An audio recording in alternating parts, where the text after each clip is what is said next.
The United Nations has said Mali is reluctant to approve a UN peacekeeping operation. The UN Deputy Secretary General Jean Aliesson has said that the Malian government is hesitant to grant entry to UN forces. Aliesson said there is growing convergence on the need of such an operation among the 5 permanent members of the Security Council, as well as the Economic Community of West African States, ECOWAS. He said UN peacekeepers could be deployed only when the fighting between French-led forces and local fighters ends.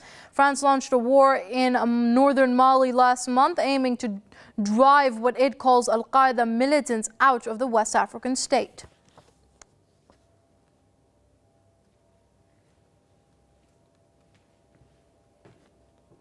Well, joining us now on the line from Washington is Douglas De Groot. He's with the Executive Intelligence Review. Many thanks for joining us here on Press TV, sir. Now, it is interesting that this is the very same junta which had basically begged the international community to come in and intervene and fight off these fighters in northern Mali. But now it has a problem with UN peacekeepers coming in. What do you make of that?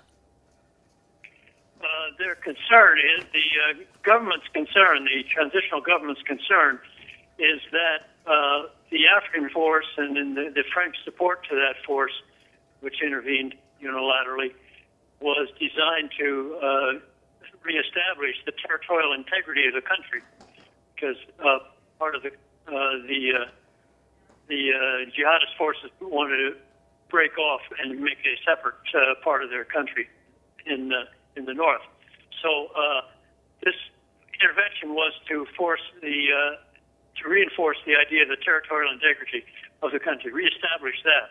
The government's concern is that if this UN force gets involved before that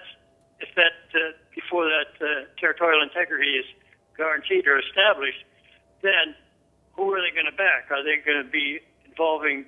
Are they going to get themselves between various forces inside Mali itself, i.e. the government, who wants to establish territorial integrity, and the group that doesn't, and do peacekeeping between those two groups? They only want the UN support once the territorial integrity of their country is established.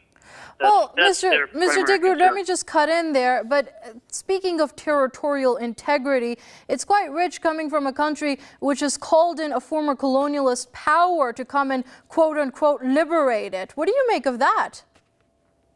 Why did the French do it?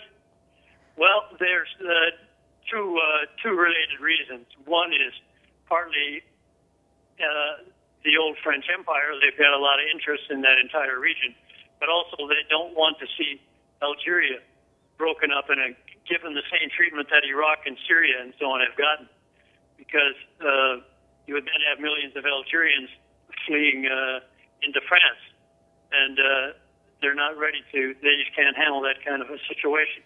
So they're trying to, I think they're trying to protect France primarily, and Mali was being used as a base for the forces that were, the proxy forces that were being used to try and destabilize Algeria, as was indicated, as demonstrated by the attack on the gas plant in Aminas a couple of weeks ago. Okay, so is Algeria, France safer today, in your opinion, because of this incursion into Mali? I'm sorry? Do you think France is safer today because of its incursion into Mali? Safer?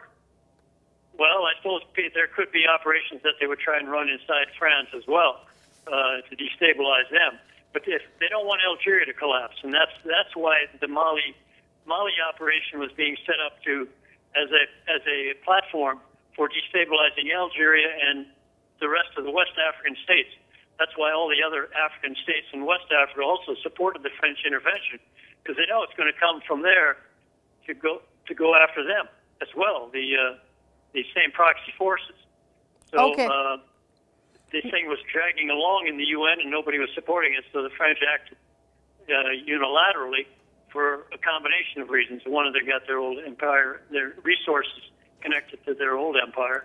Okay, we're going to have to leave it there. I'm afraid we have run out of time. That was Douglas De Groot with the Executive Intelligence Review there, joining us on the line from Washington. Many thanks indeed for your comments here on Press TV, Mr. De Groot.